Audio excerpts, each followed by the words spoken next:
మా ప్రభుత్వం రాకమునిపే ప్రిలిమ్స్ కూడా మీరే అయిపోయి చేసినారు.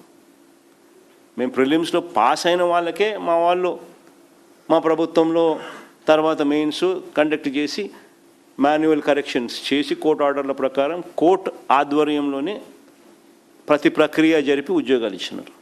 ఏం తప్పులు జరిగినాయి?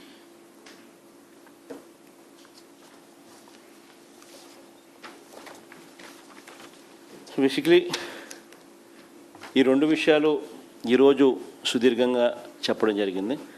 నెక్స్ట్ వెడ్నెస్డే మళ్ళీ నెక్స్ట్ వీక్ ఇంతకుముందు నేను చెప్పినట్టుగా రైతుల సమస్యలు, సంక్షోభము, కరువు అండ్ ఆల్సో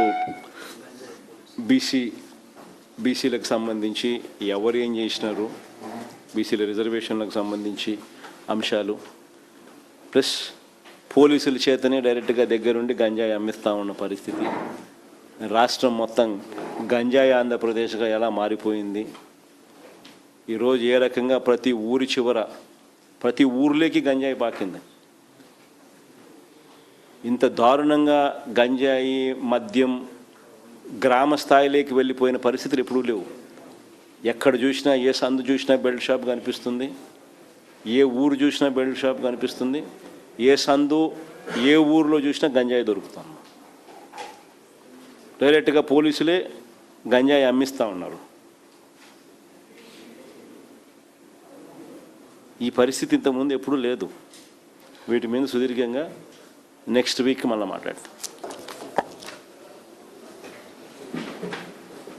సార్, ఈ మెగా డిఎస్సి అంశానికి సంబంధించి మీరు సిబిఐ ఎంక్వైరీ కోసం ప్రభుత్వాన్ని ఎన్నిసార్లు డిమాండ్ చేస్తూ ఉన్నా ప్రభుత్వం నుంచి సానుకూల స్పందన రావట్లేదు. సో మీరేమైనా డైరెక్ట్గా సిబిఐకి లేఖ రాయటం కానీ లేకపోతే ఆధారాలు సమర్పించడం కానీ మెగా డిఎస్సి విషయంలో మీరు సిబిఐ ఎంక్వైరీ కోసం చాలా రోజులుగా పోరాటం చేస్తూ ఉన్నారు. బట్ ప్రభుత్వం ఈ విషయంలో స్పందించడం లేదు కదా. మీరే డైరెక్ట్గా ఏమైనా సిబిఐకి లేఖ రాయటం కానీ లేదంటే ఆధారాలు అందించడం కానీ ఎట్లాంటి ఆలోచన ఏమైనా చేస్తూ ఉన్నారు సార్?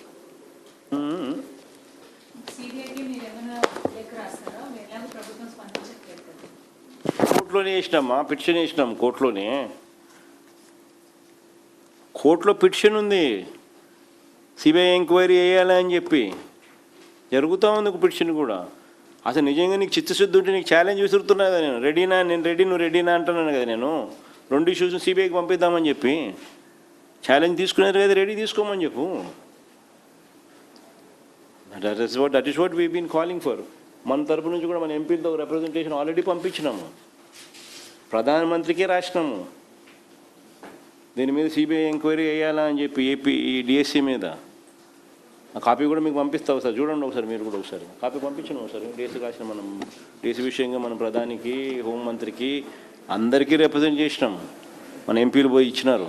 ఆ కాపీ కూడా మీకు కూడా ఇస్తారు, తీసుకోండి ఒకసారి. Sir, recently the Chief Minister said fiscal deficit is a myth. What are your reflections on that? Because when you take debt and run the state, you will run into fiscal deficit. So if it is a myth, what are your reflections? You should question the IQ of the Chief Minister.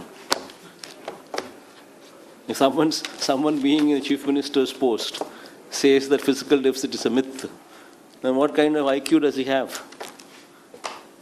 Sir, what kind of IQ is that? సరే, ఈ నెల 20 నుంచి ఉద్యోగులంతా రోడ్లు ఎక్కుతామన్నారు. గత 2.5 సంవత్సరాల నుంచి చాలా ఇబ్బందులు పడుతున్నాం. కరోనా లాంటి సమయంలో కూడాను మనం ఎప్పుడు ఇబ్బంది పడలేదు. ఆత్మగౌరవం దెబ్బతినేలాగా ఈ ప్రభుత్వం వ్యవహరిస్తున్నారు. ఉద్యోగస్తులకు అన్ని రకాలుగా చంద్రబాబు నాయుడు గారు మోసం చేసినారు. ఈరోజు చంద్రబాబు నాయుడు గారు మేనిఫెస్టో ఈరోజు గమనిస్తే అందరికీ ఓపెన్గా ఉండే డాక్యుమెంట్ అది. ఒకసారి ఆ మేనిఫెస్టో చూడండి ఒకసారి. ఎన్నికలప్పుడు చంద్రబాబు నాయుడు ఏం చెప్పినాడో ఒకసారి గమనించండి. వస్తూనే ఐఆర్ అన్నాడు, ఐఆర్ ఇవ్వాల. ఉన్న పిఆర్సీ చైర్మన్ రద్దు చేసినాడు. కొత్త పిఆర్సీని ఇంతవరకు అపాయింట్ చేయాలి.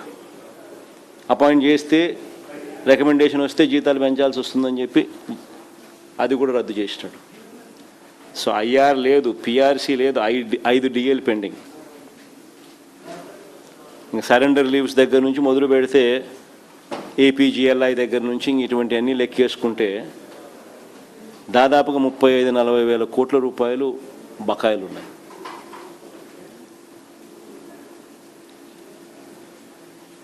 సిపిఎస్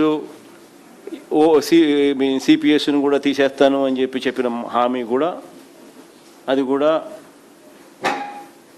మా ప్రభుత్వ హయాంలో కనీసం ఎంప్లాయీస్ గురించి ఆలోచన చేసి మేము తెచ్చిన ఒక రెవల్యూషను దేశం మొత్తం ఫాలో అవుతుంది ఈరోజు జీపీఎస్ గ్యారంటీడ్ పెన్షన్ స్కీమ్. ఇప్పుడు అది లేదు, ఇది లేదు. ఈ రకంగా ఎంప్లాయీస్ అనేవాళ్ళు చంద్రబాబు నాయుడు గారి గవర్నమెంట్ మీద సంతోషం వ్యక్తం చేస్తారు. అన్ని రకాలుగా ఎంప్లాయీస్ను ఈరోజు అన్ని రకాలుగా ఎంప్లాయీస్కు నష్టం చేసిన వ్యక్తి చంద్రబాబు నాయుడు గారు. మరోవైపున వాళ్ళ ఆత్మస్థైర్యాన్ని దెబ్బతీస్తూ ఉన్నాడు, వాళ్ళ ఆత్మవిశ్వాసాన్ని దెబ్బతీస్తూ ఉన్నాడు. వాళ్ళ సమస్యల రిప్రజెంటేషన్ కోసం మా పార్టీ ఎంపీలతో కలిసి ఢిల్లీకి వెళ్ళి రిప్రజెంటేషన్ ఇస్తే which is a genuine problem. TET అనేది వాళ్ళు సెలెక్ట్ అయినప్పుడు టెట్ ఎగ్జామ్ లేదు. టెట్ అనేది వచ్చింది సబ్సీక్వెంట్గా టెట్ వచ్చింది. ఆ సబ్సీక్వెంట్గా వచ్చిన ఆ టెట్ను ఇప్పుడు కోర్టు మిస్లెడ్ అయ్యి వీళ్ళు టెట్ రాయాలా ఇప్పుడు అని చెప్పి సుప్రీంకోర్టు చెప్పింది. దాన్ని ఛాలెంజ్ చేయాల్సింది పోయి సెంట్రల్ గవర్నమెంట్కు కోర్టుకు వాస్తవాలు చెప్పాల్సింది పోయి ఈరోజు వీళ్ళు టెట్ రాయాలని అంటే టెట్ కవర్స్ టెట్ 25 సంవత్సరాల నుంచి వాళ్ళంతా ఒకే సబ్జెక్ట్ టీచ్ చేస్తూ ఉన్నారు. టెట్ కవర్స్ అన్ని సబ్జెక్ట్స్. టెట్ ఈరోజు పాస్ కావాలంటే ఆ టీచర్లు పాస్ కావాలంటే కష్టము. బికాస్ టెట్ వాళ్ళు 25 ఏళ్ళ నుంచి ఒకే సబ్జెక్ట్ మీద చదువు చెప్తున్నారు. ఈ టెట్ ఏమో అన్ని సబ్జెక్టులు కాంప్రహెన్సివ్గా కవర్ అవుతాయి. ఈ టెట్ పాస్ కావాలి అని అంటే ఇప్పుడు వాళ్ళకు ప్రాక్టికల్గా అయ్యే పని కాదు. ఎలా సాధ్యమవుతుంది? వాళ్ళు రిక్రూట్మెంట్ అయిన రోజున టెట్ ఉన్నదా? లేదు కదా. ఆ రోజు ఏం ఎగ్జామ్స్ ఉన్నాయో ఆ ఎగ్జామ్స్ వాళ్ళు రాసి గవర్నమెంట్ కాంపిటేటివ్ ఎగ్జామ్స్ పాస్ అయిన తర్వాతనే వాళ్ళకి ఉద్యోగాలు వచ్చినాయి. ఆ రోజు టెట్ లేదు, ఈరోజు టెట్ ఉంది. ఈరోజు రాసేవాళ్ళు నువ్వు టెట్ పాస్ అయ్యి రాస్తారు ఆబ్వియస్లీ. కానీ ఆ రోజు నువ్వు పాస్ అయినప్పుడు టెట్టే లేనప్పుడు ఈరోజు నువ్వు టెట్ రాయాలి అని చెప్పి నువ్వు ఉత్తర్వులు ఇస్తే ఒకవేళ నువ్వు టెట్ రాయకపోతే నేను నీ ఉద్యోగం తీసేస్తానని చెప్పి వాళ్ళని ఎత్తిన కత్తి పెడితే ఒక గవర్నమెంట్గా నువ్వేం చేస్తున్నావు? నీ ఎంప్లాయీస్ నష్టపోతూ ఉన్నారు, నీ టీచర్లు నష్టపోతూ ఉన్నారు. ఆ టీచర్లను కాపాడాల్సిన బాధ్యత నీది కాదా? నువ్వు ఎన్డీఏలో భాగస్వామి, నువ్వు పోయి ఢిల్లీలో కొట్లాడాలా. ఎన్డీఏలో నువ్వు పోయి చట్టంలో సవరణ తీసుకొని వచ్చే విధంగా చట్టం చేసే విధంగా నువ్వు గట్టిగా ఒత్తిడి తీసుకొని రావాలా. చట్టం చేయించిన తర్వాత కోర్టుకు ఆ చట్టాన్ని నువ్వు ప్రొడ్యూస్ చేయాలా.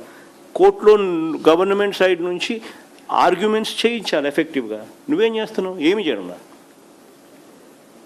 ఆ టీచర్లు కొద్ది గొప్ప ఢిల్లీకి పోయి పాపం వాళ్ళే కష్టపడి మా ఎంపీలు పట్టుకొని వాళ్ళు ఎడ్యుకేషన్ మినిస్టర్ని కలిసి వాళ్ళు ప్రివేల్ అయ్యి ఎక్స్ప్లెయిన్ చేసి చేయించే ప్రయత్నం వాళ్ళు చేస్తూ ఉంటే వాళ్ళ మీద సస్పెన్షన్. ఎందుకు సస్పెన్షన్ చేస్తూ ఉన్నాం?